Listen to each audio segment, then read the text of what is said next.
Hello दोस्तों, स्वागत करते हैं एक बार फिर से हमारे यूट्यूब चैनल एग्जाम एम्पायर पे। तो दोस्तों कैसे हैं आप लोग। आशा करते हैं कि दोस्तों स्वस्थ हैं, मस्त हैं, ज़बरदस्त हैं और अपनी तैयारी को हर एक दिन बेहतर बना रहे हैं दोस्तों। तो दोस्तों आज है 30 मार्च के सारे मोस्ट इंपॉर्टेंट करंट अफेयर जो हमारे सभी प्रतियोगी परीक्षाओं के लिए इम्पोर्टेंट है, उन सभी को लेकर दोस्तों मैं हाजिर हूँ। तो दोस्तों आशा करता हूँ कि दोस्तों आप डेली करंट अफेयर के नोट्स बनाते होंगे, उसको रिविज़न करते होंगे या जैसे भी आप रिवीजन करते होंगे आप करते रहिए दोस्तों और अपनी तैयारी को मजबूत करते रहिए, क्योंकि दोस्तों इस बार हमें जॉब लेके रहनी है, अपने माँ बाप के सपनों को ज़रूर से ज़रूर पूरा करना है। तो चलिए दोस्तों बढ़ते अपने प्रश्नों की तरफ और देखते हैं हमारे सारे मोस्ट इंपॉर्टेंट करंट अफेयर के प्रश्न जो हमारे प्रतियोगी परीक्षाओं के लिए इम्पोर्टेंट है। तो बढ़ते अपने पहले क्वेश्चन की तरफ। तो दोस्तों हमारा पहला क्वेश्चन है कि हाल ही में कहाँ पर 9 वर्ष पुराने चालुक्य शिलालेख की खोज हुई है। तो चलिए दोस्तों जानते हैं कहाँ पर खोज की गई। तो दोस्तों तेलंगाना में हुआ है। तेलंगाना के महबूब नगर जिले में गंगापुरम में 900 साल पुराना कन्नड़ शिलालेख मिला है। यह शिलालेख दोस्तों कल्याण चालुक्य का है और दोस्तों इसको जारी किया गया था 8 जून 1134 में। यह शिलालेख दोस्तों चालुक्य सम्राट भूलोकमल्ला सोमेश्वर द्वितीय के बेटे तैलव तृतीय के सीमा शुल्क अधिकारियों ने जारी किया था। अगर दोस्तों आपसे पूछा जाए कि 900 साल पुराना चालुक्य शिलालेख कहाँ पर मिला है, तो आपको बताना होगा तेलंगाना राज्य में महबूब नगर जिले में और गंगापुरम में मिला है। तो चलिए दोस्तों आगे बढ़ते हैं। तो दोस्तों हाल ही में कौन प्रतिष्ठित टाइम्स पावर आइकन 2024 का अवार्ड जीता है। तो दोस्तों चलिए जानते हैं कि किसने जीता है। तो दोस्तों स्टार स्टेट के प्रबंध निर्देशक श्री विजय जैन को प्रतिष्ठित टाइम्स पावर आइकन 2000 पुरस्कार दिया गया है। इसका दोस्तों आयोजन नोएडा में किया गया है। यह पुरस्कार टाइम्स ग्रुप द्वारा दिया जाता है। दोस्तों स्टार स्टेट की स्थापना 2012 में की गई थी। ये दोस्तों एक रियल एस्टेट कंपनी है। तो दोस्तों अगर आपसे पूछे कि टाइम्स पावर आइकन 2024 का पुरस्कार किसे दिया गया है, तो आपको बताना होगा दोस्तों विजय जैन को मिला है। तो चलिए दोस्तों बढ़ते हैं अपने अगले क्वेश्चन में। तो दोस्तों हमारा अगला क्वेश्चन है कि हाल ही में कहाँ पर छठे शास्त्र रैपिड फीडे रेटेड शतरंज टूर्नामेंट का आयोजन किया जाएगा।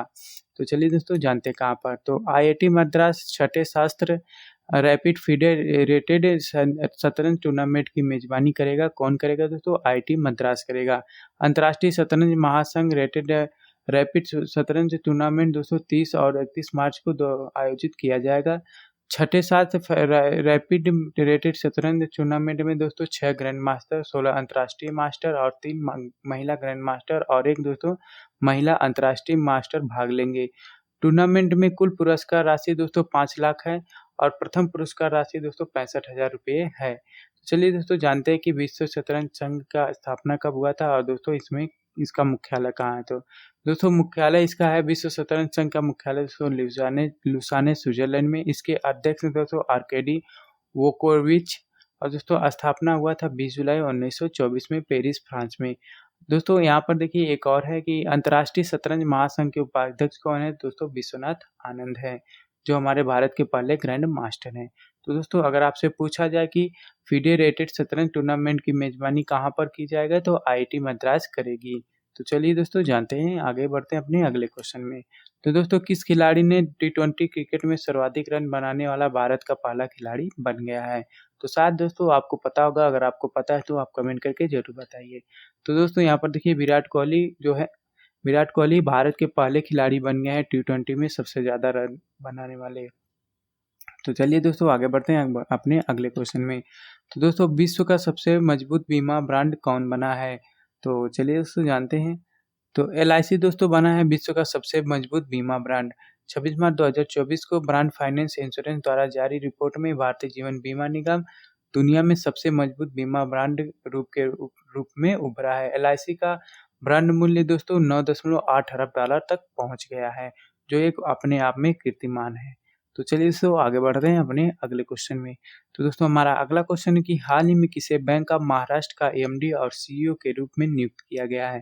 तो दोस्तों एक इम्पॉर्टेंट करंट अफेयर है, इसे जरूर नोट करिएगा। तो दोस्तों इनका नाम है निधु सक्सेना। निधु सक्सेना दोस्तों जो महाराष्ट्र बैंक ऑफ महाराष्ट्र के एमडी और सीईओ के रूप में नियुक्त किए गए हैं। तो इनका नाम है दोस्तों निधु सक्सेना। तो चलिए दोस्तों चलते हैं आगे और बढ़ते हैं अपने अगले क्वेश्चन में। तो दोस्तों हाल ही में खबरों में देखी गई मुश्क बुद्धिजी क्या है? तो चलिए दोस्तों जानते हैं कि मुश्क बुद्धिजी क्या है। तो दोस्तों मुश्क बुद्धिजी एक चावल की स्वदेशी किस्म है। यह दोस्तों कश्मीरी हिमालय में पाई जाती है। दोस्तों मुस्क बुद्धिजी को 2023 अगस्त में जीआई टैग दिया गया था कश्मीर के लिए, कश्मीर राज्य के लिए। तो दोस्तों अगर आपसे कोई पूछे कि मुस्क बुद्धिजी क्या है, तो आपको बताना होगा ये एक चावल की देसी किस्म है। यह दोस्तों कश्मीर हिमालय में पाई जाती है। तो चलिए दोस्तों आगे बढ़ते हैं। दोस्तों हाल ही में पहला परमाणु ऊर्जा शिखर सम्मेलन कहाँ पर आयोजित किया गया?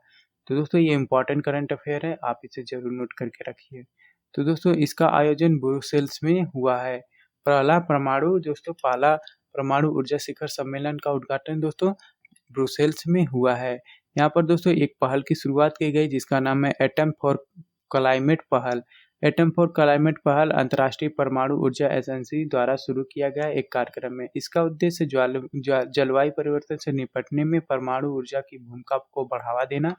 यह जलवायु समाधानों की खोज में परमाणु विज्ञान और प्रौद्योगिकी के आकर्षक अनुप्रयोगों पर प्रकाश डालना इसका उद्देश्य है। तो दोस्तों अगर आपसे पूछा जाए कि एटम्स फॉर क्लाइमेट पहल कहाँ किसने शुरू की है, तो आपका दोस्तों इसका आंसर होगा कि अंतर्राष्ट्रीय परमाणु ऊर्जा एजेंसी द्वारा यह शुरू की गई है। दोस्तों चलिए आगे बढ़ते हैं अपने अगले क्वेश्चन में। तो हाल ही में किसके द्वारा सी विजिल लॉन्च किया गया? किसके द्वारा दोस्तों सी विजिल ऐप लॉन्च किया गया? तो चलिए दोस्तों जानते हैं कि सी विजिल ऐप किसके द्वारा लॉन्च किया गया। तो दोस्तों सी विजिल ऐप भारत निर्वाचन आयोग द्वारा लॉन्च किया गया। यह दोस्तों इसका उद्देश्य है कि यह आचार संहिता का उल्लंघन करने वालों के लिए शिकायत दर्ज करने के लिए लॉन्च किया गया है। तो दोस्तों अगर आपसे पूछा जाए दोस्तों कि सी विजिल ऐप का लॉन्च किसने किया है, तो आप बताएंगे निर्वाचन आयोग द्वारा लॉन्च किया गया है। तो चलिए दोस्तों बढ़ते हैं अपने अगले क्वेश्चन में। तो दोस्तों एक्सरसाइज टाइगर ट्रम्प किन दो देशों के बीच आयोजित किया जाता है?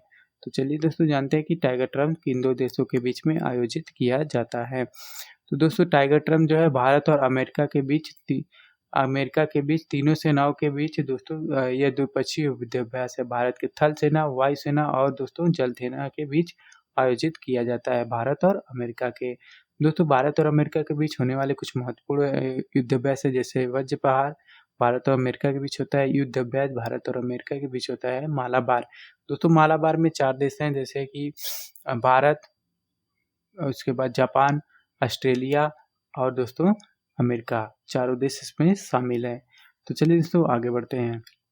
हाल ही में कौन दोस्तों आईसीसी एलीट पैनल में शामिल होने वाले बांग्लादेश के पहले खिलाड़ी बने हैं? तो दोस्तों ये अपने आप में बहुत ही इंपॉर्टेंट करंट अफेयर है, इसके बारे में जरूर आप नोट करिएगा।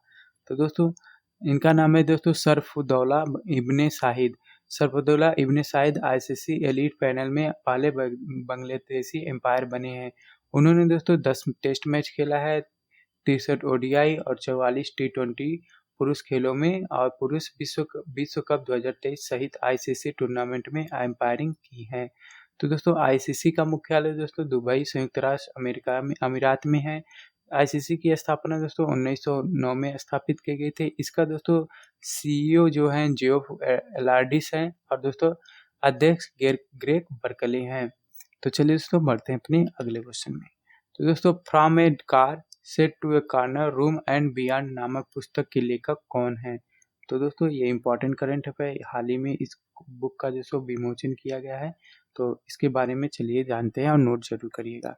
तो दोस्तों from a car shed to the corner room and beyond नामक पुस्तक केनरा बैंक के सेवानिवृत्त अध्यक्ष और प्रबंध निर्देशक दोस्तों इनका नाम है यस रमन, ये द्वारा लिखी गई है। दोस्तों अगर आपसे पूछा जाए कि from a car shed to the corner room and beyond की पुस्तक के लेखक कौन है, तो आप बताएंगे दोस्तों यह यस रमन है।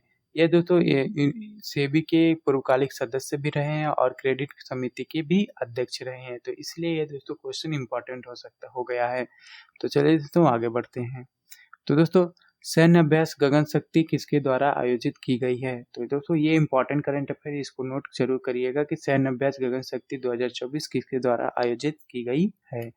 तो दोस्तों इसका आयोजन भारतीय वायुसेना द्वारा किया गया है। यह दोस्तों 10 दिवसीय आयोजन है। इसका आयोजन दोस्तों पोखरण में हो रहा है। दोस्तों इस गगन शक्ति का आयोजन हर 5 वर्ष साल में होता है। गगन शक्ति का दोस्तों पिछला संस्करण जो है 2018 में किया गया था। तो दोस्तों ये रहे हमारे कुछ मोस्ट इंपॉर्टेंट करंट अफेयर जो आज के सभी प्रतियोगी परीक्षाओं के लिए इम्पोर्टेंट थे। तो दोस्तों इन्हें जरूर नोट करिएगा और नोट्स बनाइएगा और रिवीजन करिएगा, क्योंकि दोस्तों बहुत ही इम्पोर्टेंट करंट अफ़ेयर है। हाँ दोस्तों, एक बार कहना चाहूँगा दोस्तों, करंट अफ़ेयर के लिए कोई 1 घंटा, डेढ़ घंटा देने की ज़रूरत नहीं है। जितना आप डेढ़ घंटे में दोस्तों 10 करंट अफ़ेयर याद करते हो, प्लस मुझे लगता है कि 4-5 या 10-15 स्टैटिक जीके याद करते होंगे। उससे अच्छा कि आप खुद से स्टैटिक जीके याद करेंगे तो आपको दोस्तों लगभग-लगभग 100-50 स्टैटिक जीके खुद ही आप पढ़ लेंगे। तो आप जान जाएँगे कि हाँ, कितना फ़ायदा होता है। करंट अफ़ेयर के लिए दोस्तों मुश्किल से मुश्किल 10 से 20 मिनट ही देना है, 20 मिनट ज़्यादा से ज़्यादा। तो चलिए दोस्तों, बढ़िया से पढ़ाई करिएगा और अपने करंट अफ़ेयर को तैयार करते रहिएगा। मिलते हैं अपने अगले वीडियो में। अगर कोई सा भी क्वेश्चन समझ में नहीं आया तो आप कमेंट करके ज़रूर पूछिएगा, या तो वीडियो को दोबारा ज़रूर देखिएगा। तो चलिए मिलते हैं अगले वीडियो में अपने अगले क्लास में। तब तक के लिए बाय-बाय।